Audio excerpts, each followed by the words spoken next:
Vanishing Act, a masterful blend of contours and composites that makes aircraft invisible to radar. This sky-high sleight of hand is now coming down to earth and setting out on the high seas. Daunting, deadly, top secret. Now, stealth technology on Modern Marvels.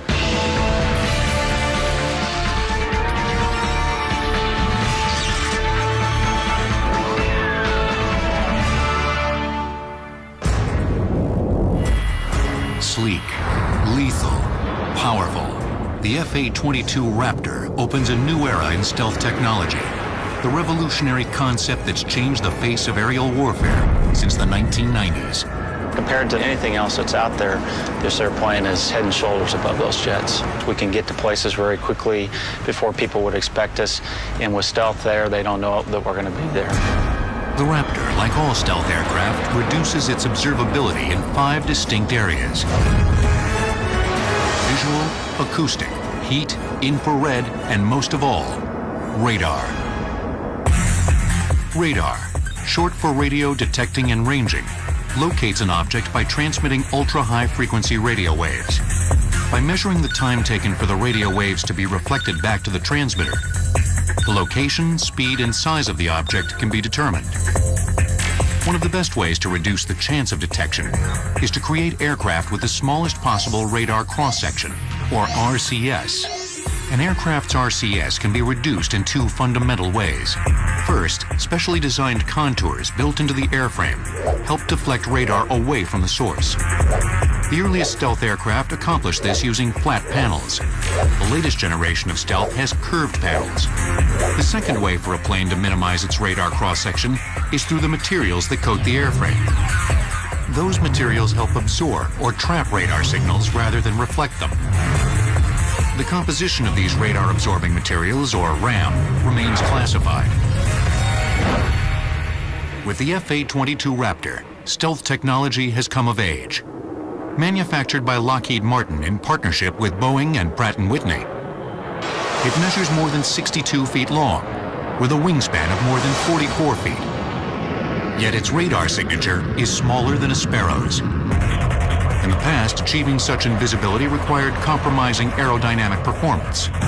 Case in point, the Raptor's revolutionary predecessor, the F-117A.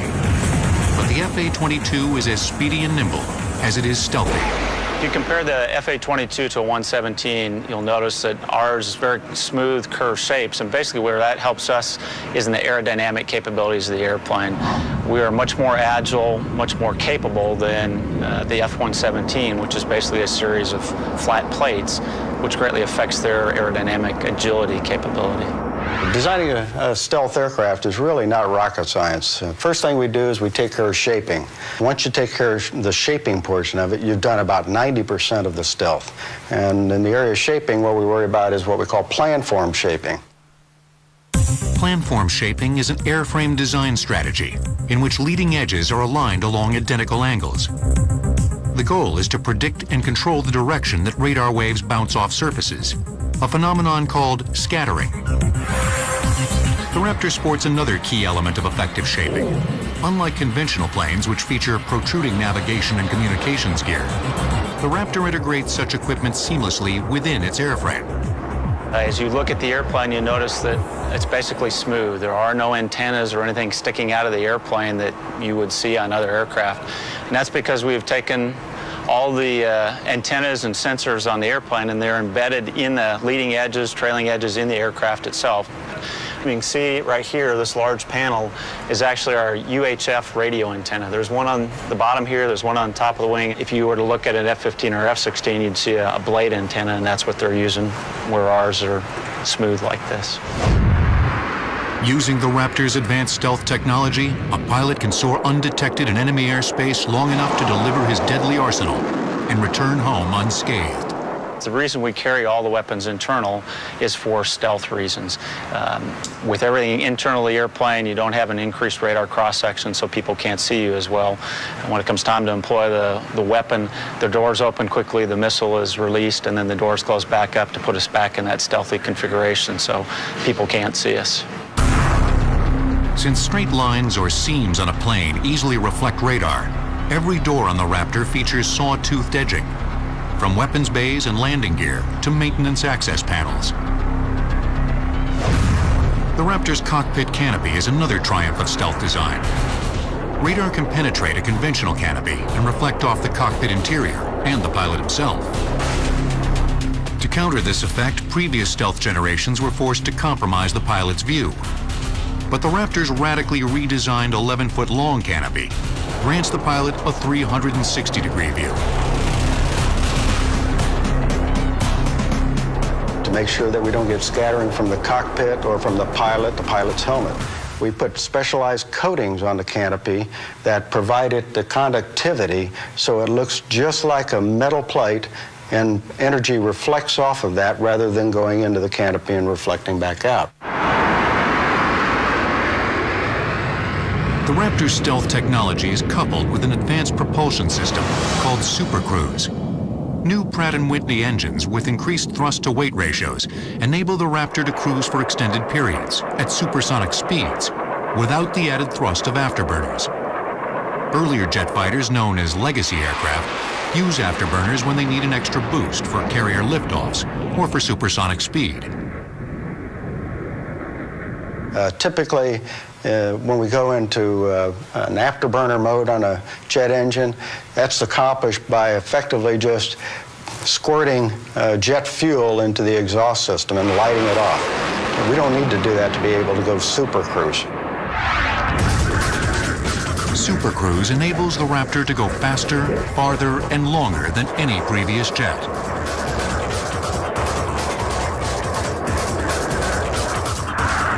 The longest a legacy aircraft can continuously fire its afterburners is about 15 minutes.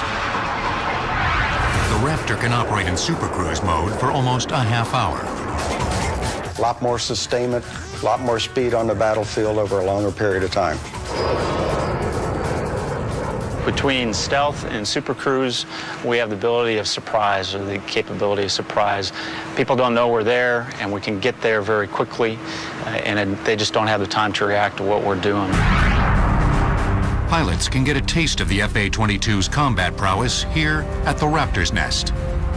This cockpit demonstrator shows the advantages of stealth technology in combat. We're going to fly a practice mission here to give you an idea of what the FA-22 is capable of doing. We're at 40,000 feet right now. The Raptor's exact radar signature is classified, so the display features a notional or approximate range. We've got the own ship, the FA-22, right here in the middle of this defensive display with this blue notional signature ring around it. That indicates that the airplane is a stealthy airplane. Just a flip of a switch shows the difference stealth makes. With the Raptor's stealth disabled, its radar signature more than doubles in size. But in stealth mode, the Raptor can infiltrate enemy territory, destroy targets, and withdraw before it's detected. Even if confronted by an enemy fighter, the pilot can trust in the Raptor's agility and weapons to get the first look, the first shot, and the first kill. And we can rule the day as an air dominance fighter in this century. This is a fighter pilot's dream. The dream of inventing the ultimate countermeasure to radar dates back to World War II and the Battle of Britain. In 1940, the Nazi juggernaut was poised to control all of Europe. Only England and the Royal Air Force stood in Hitler's way. But the RAF was just 1/10 the size of the German Air Force, the mighty Luftwaffe. For nearly 3 months, the RAF and the Luftwaffe waged daily battles above Great Britain for control of the skies. Although Germany had a tremendous numerical advantage in planes and pilots, British tactics and technology were superior. Hermann Goering, the head of the Luftwaffe, thought it was uncanny that the RAF always seemed to be in the ideal position to intercept German air attacks. It wasn't uncanny. It was radar. The RAF had the huge advantage of knowing where and when the Luftwaffe would attack. They could even determine the size, speed, and heading of the attack force and be ready to pounce on it from above. Without control of the skies, Adolf Hitler was forced to abort the invasion of England. Since the end of World War II, radar has made it nearly impossible for warplanes to attack an enemy without being detected well in advance. In the late 50s, the U.S. learned of great advances in Soviet radar and missile technology. The wake-up call occurred in an era when U-2 spy planes were flying over the Soviet Union. The U-2 was one of the great advances in aircraft technology. It was an incredible leap in an ability to fly over an enemy's territory, fly above his ability to see you on radar, fly above his ability to employ fighters against you at a key moment in the Cold War. But on May 1st, 1960, U-2 pilot Francis Gary Powers was shot down by a Soviet surface-to-air missile. It marked the first time in history that a missile had brought down a plane. Powers survived the crash and was convicted of espionage in Moscow. U-2 flights over Russia were halted. Two things I think really precipitated us to really go after stealth as a matter of national priority, and that was the downing of the U-2s and the realization that the penetrating bombers that we had could no longer penetrate the critical Soviet Union airspace. Soviet advances in radar and surface-to-air missile technology now made it harder for the U.S. Air Force's Strategic Air Command, or SAC, to accomplish one of its primary missions: penetrating Soviet airspace and reaching key military targets deep within the Soviet Union.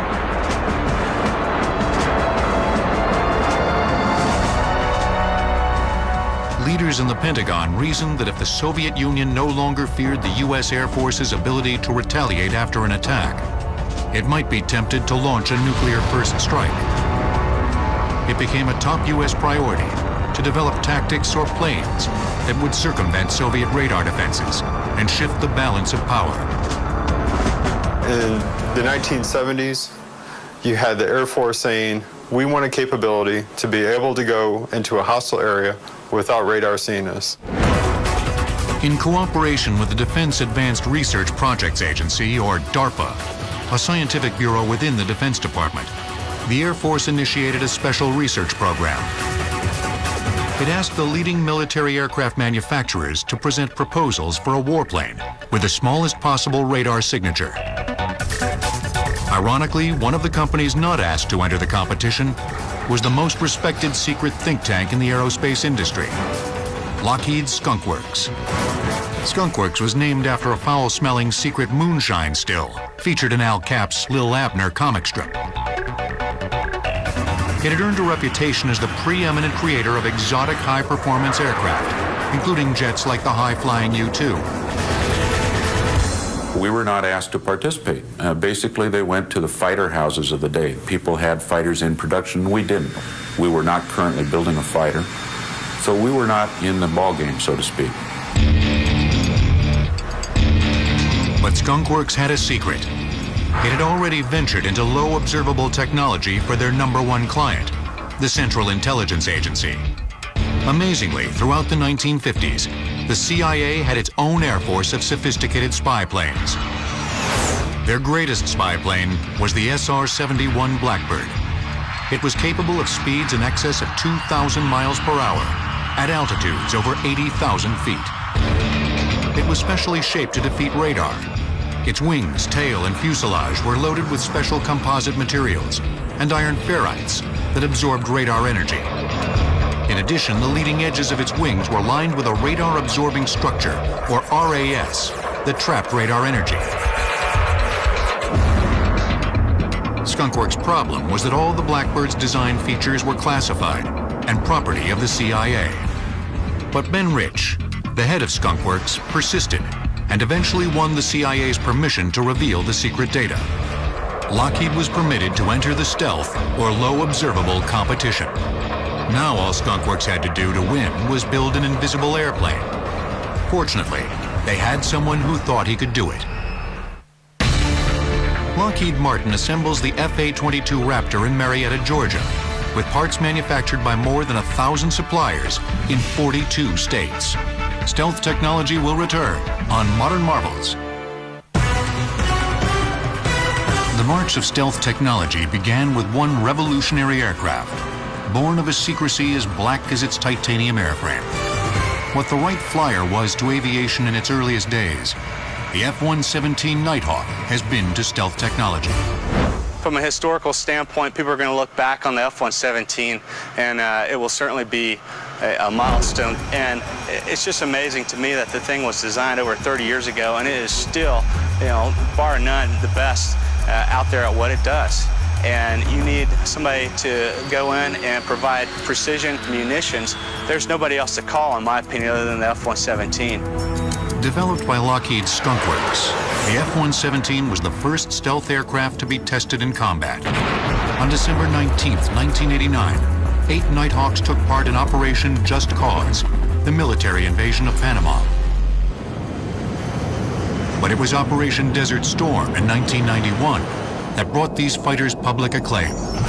In nearly 1,300 missions, they accounted for 40% of all targets eliminated in the war. Despite the presence of hundreds of anti-aircraft artillery batteries and surface-to-air missiles, not a single stealth fighter was lost, proving the old axiom, you can't hit what you can't see.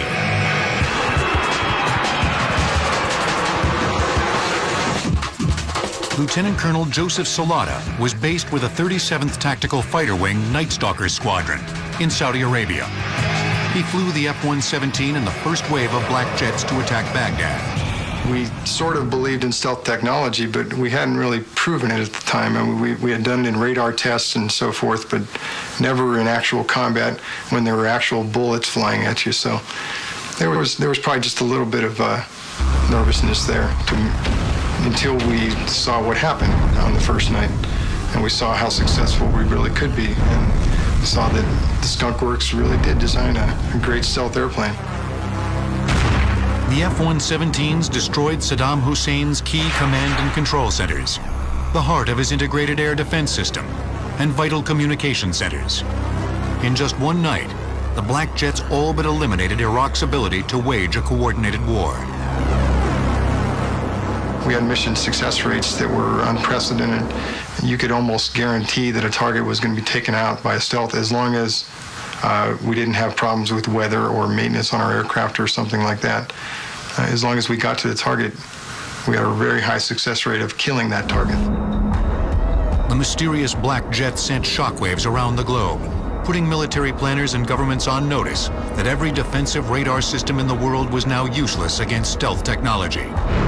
This really changes the nature of warfare. To be able to go into a foreign country, be able to destroy a target without them even knowing you're there until the target's destroyed. They didn't know we destroyed those targets. They didn't know these planes were in country until there was smoke over Baghdad. 12 years later, in Operation Iraqi Freedom, the F-117 once again ruled the skies.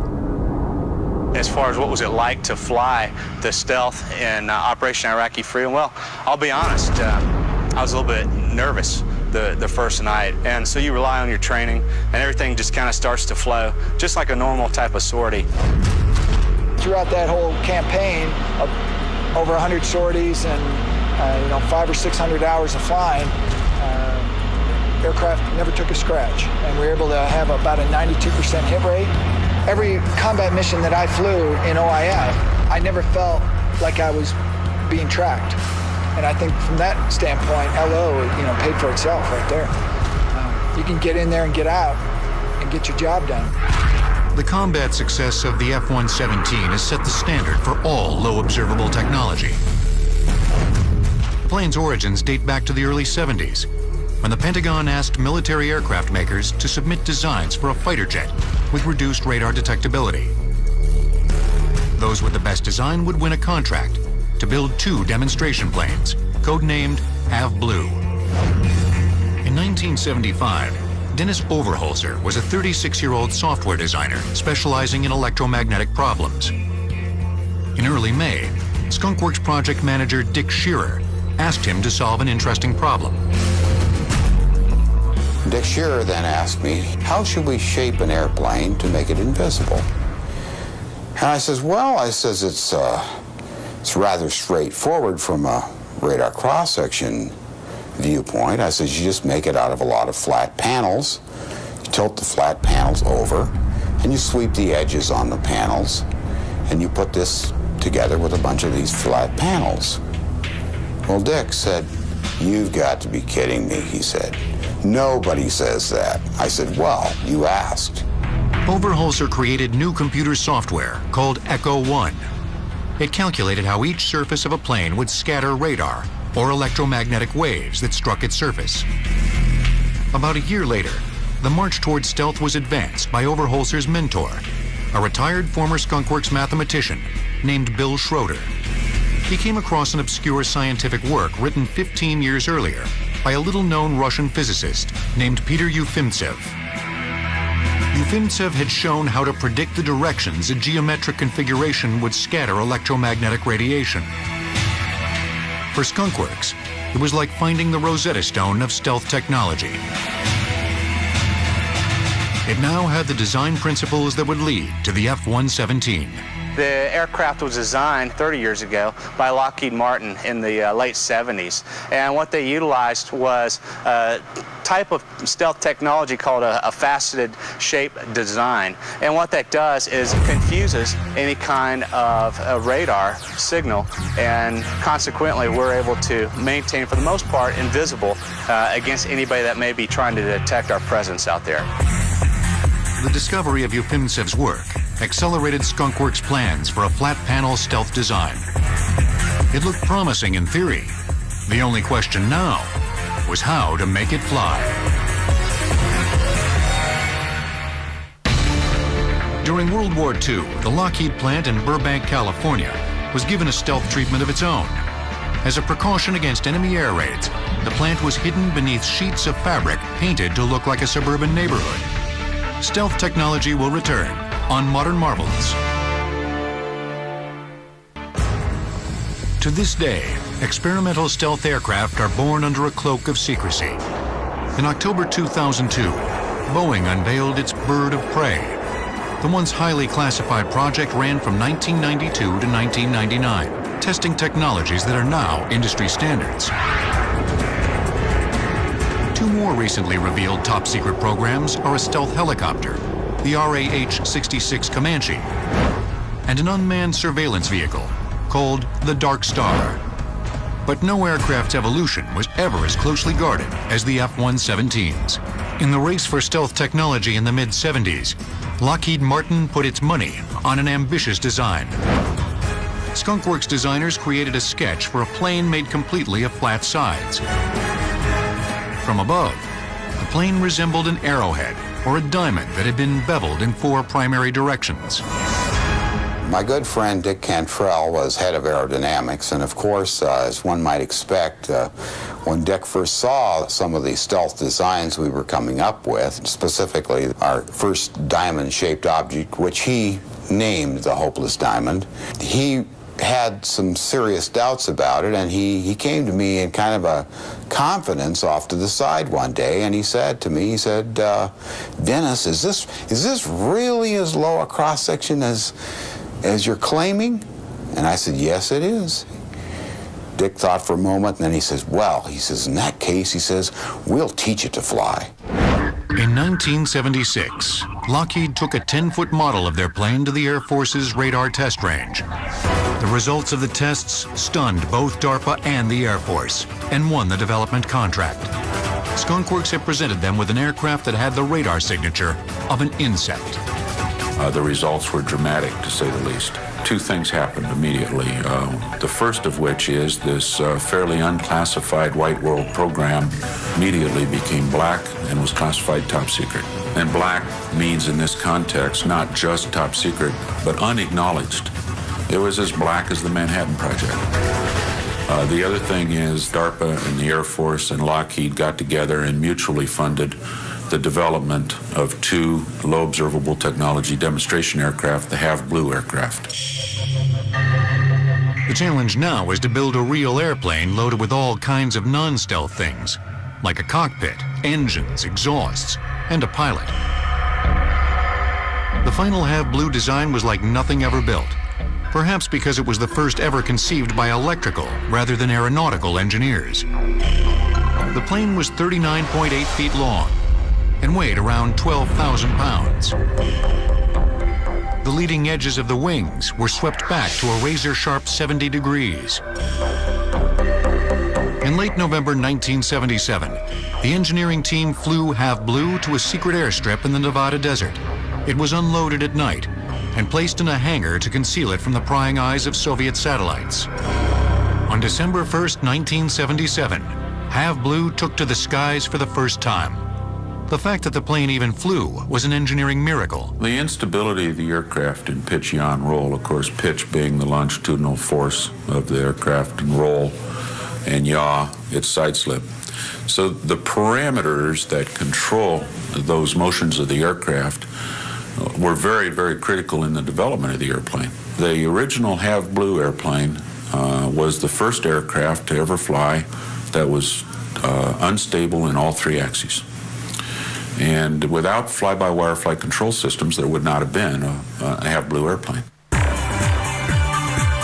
Fly-by-wire flight control replaces mechanical controls with wires, sensors, computers, and actuators. In the decades since the flight system helped get Have Blue off the ground, it's become standard equipment on all stealth aircraft. And these are the pitot tubes that the aircraft uses to tell it where it's at, how high it is, how fast it's going. All four of these are hooked up to their own individual computer systems. Even though the pilot of a fly-by-wire system still uses the standard stick and pedals, the computers assist by making constant adjustments. On November 16, 1978, the Air Force ordered 5 full-scale prototypes, or YF-117As. Skunk Works now had to adapt their design to account for such non-stealth items as a bomb bay, a weapons targeting system, radio antennas, and still keep it stealthy. The big question was, could it be done? F-117s carry detachable radar reflectors when they are not in stealth mode, so local air traffic controllers can track them. This limits the potential for accidental collisions with these invisible planes. Stealth technology will return on Modern Marvels. Stealth technology's prowess in the skies is matched by astronomical budgets. Current production plans for the F-A-22 Raptor total 279 jets at $133 million each. In response to such high costs, the Defense Department commissioned the construction of the F-35 Joint Strike Fighter, a stealth warplane that can be adapted to meet the needs of each branch of the military.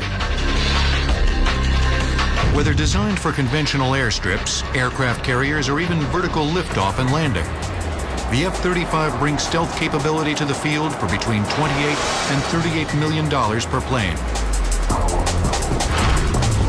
Such flexibility and affordability were unimaginable when history's first stealth aircraft was in development.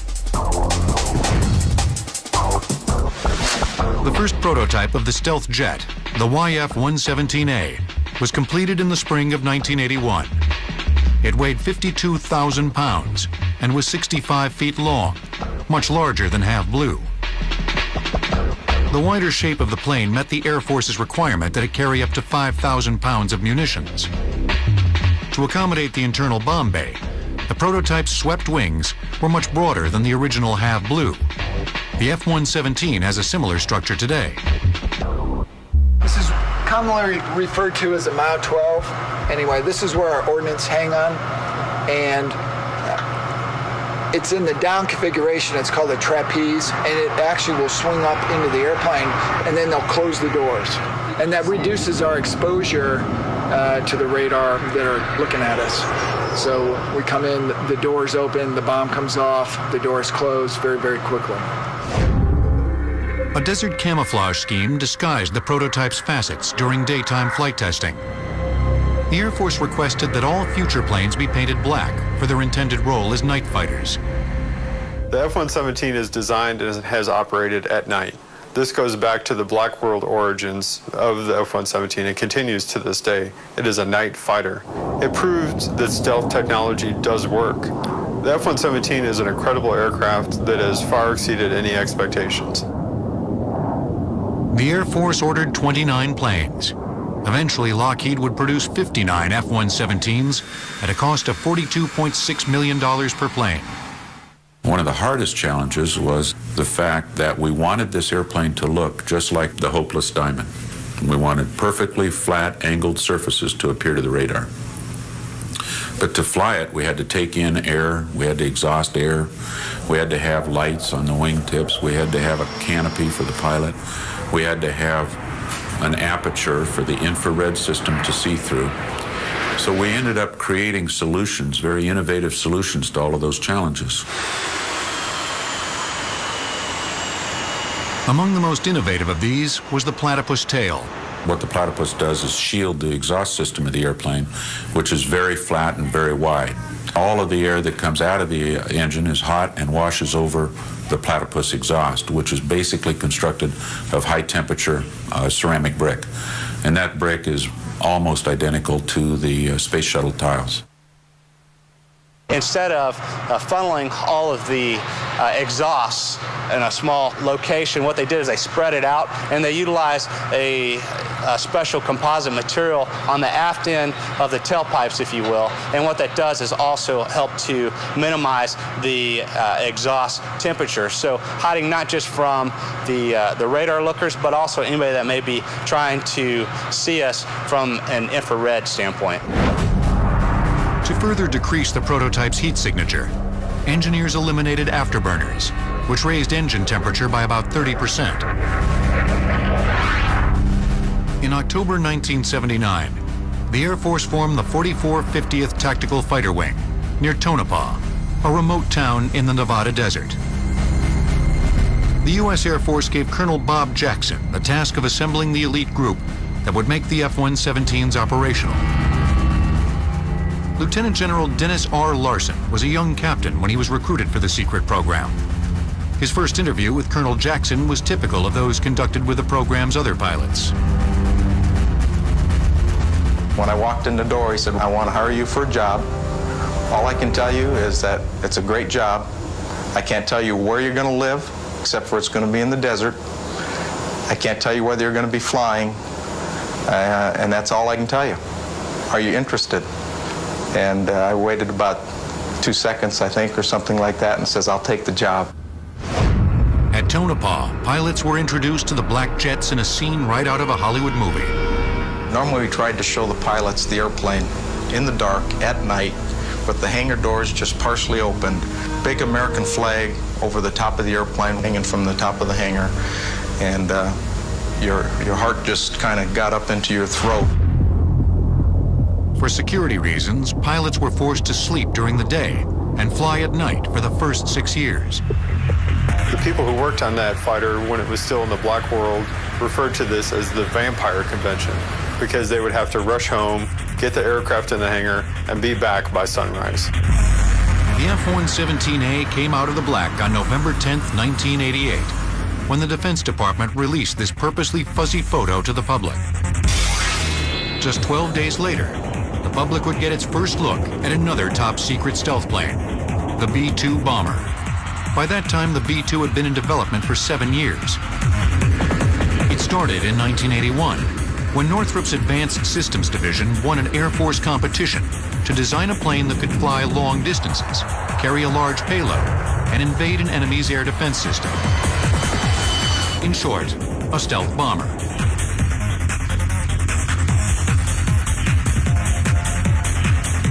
Thanks to a decade of advances in computer technology, it was now possible to project the results of Ufimtsev's computations over curved or rounded surfaces.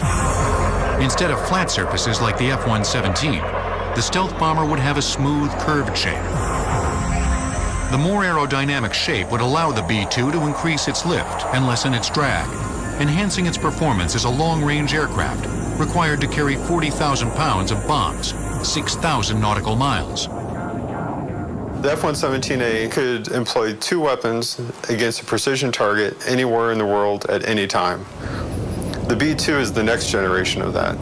And you've gone from being able to destroy 2 targets to destroying up to 16 targets at one time. Northrop based its design on a large flying wing, an aerodynamic concept pioneered 30 years earlier by the company's legendary founder, Jack Northrop. In the late 1940s, Northrop had unveiled his innovative giant 4-engine bomber, the B-35, as well as the jet-powered YB-49. But control systems of that era had trouble making the flying wing a stable bombing platform, and Washington lost interest in the concept.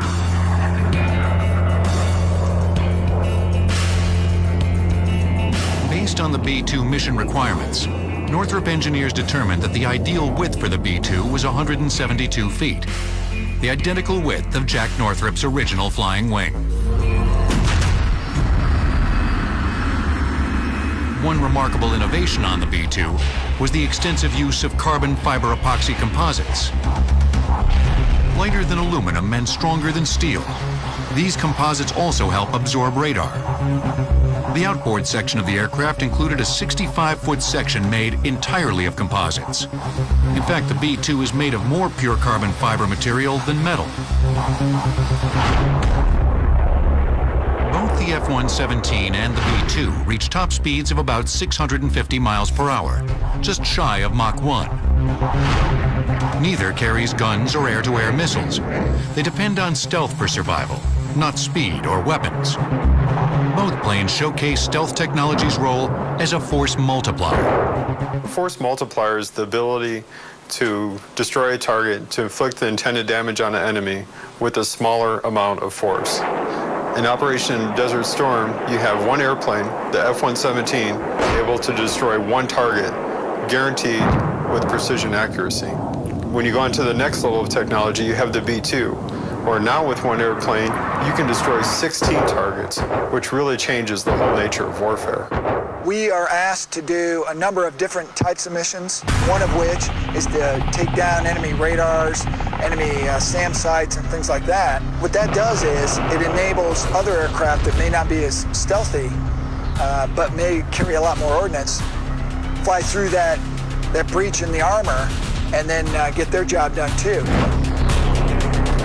Stealth's mastery of the skies has become legendary, but that's not the only place this cutting-edge technology is making a big splash. In October 2001, B-2 stealth bomber crews set records for the longest sorties ever flown in combat. Refueling in midair, they flew from Missouri's Whiteman Air Force Base to Afghanistan and back, staying aloft for about 44 hours. Stealth technology will return on Modern Marvels. In the mid-1980s, while still top secret itself, the F-117 spawned a surprising descendant, the Sea Shadow, Stealth's first sea craft. Operated by Lockheed Martin for Naval Sea Systems Command, it has a radar signature no larger than a dinghy's. One of the most characteristic things about this ship is its faceted hull. Everything is at an angle, nothing presents a flat, broadside view anywhere. Because the Sea Shadow operates in the water, it must contend not only with radar, but also with a second detection system, sonar. Short for sound navigation ranging, sonar sends an acoustic pulse through the water. When the sound waves encounter an obstacle, they reflect or echo back to the source. Sonar calculates distances by measuring the time it takes for that echo to return. A faceted surface proved to be as stealthy in the water as in the sky. The Sea Shadow can slip through both radar and sonar. But in open water, such total success is a liability. Ocean waves show up on radar, and the Sea Shadow left an open hole in the water pattern. Sea Shadow's designers at Lockheed Martin solved this problem, but they're not telling how. It's no surprise for a vessel born under a cloak of secrecy. Like the F-117, the Sea Shadow was built under top-secret security. Components were delivered at night and lowered through the retractable roof of this barge. In 1985, the entire barge transported the vessel to a secret test range for sea trials. The same barge is Sea Shadow's home today, moored at the U.S. Naval Station in San Diego. Sea Shadow is what's commonly referred to as a swath hull design. SWATH stands for Small Waterplane Area Twin Hull Vessel. The Sea Shadow's hull design is key to its stealth. Standard V-shaped hulls create a ship's most evident signature, its wake. Wakes can be detected not only by radar and sonar operators, but also by aerial surveillance teams, leaving ships vulnerable to attack. Sea Shadow's unusual hull is specially designed to avoid creating this telltale signature. At the end of each strut is a lower hull section of the length of the ship and about 10 feet in diameter. The only part that actually cuts the surface of the water are the two struts that go to the lower hulls, and they're very long and narrow and pointed on the ends, so they create little to no wake as we go through the water. The near constant vibration of engines and generators, a dead giveaway to sonar detection, presents another challenge to stealth technology at sea.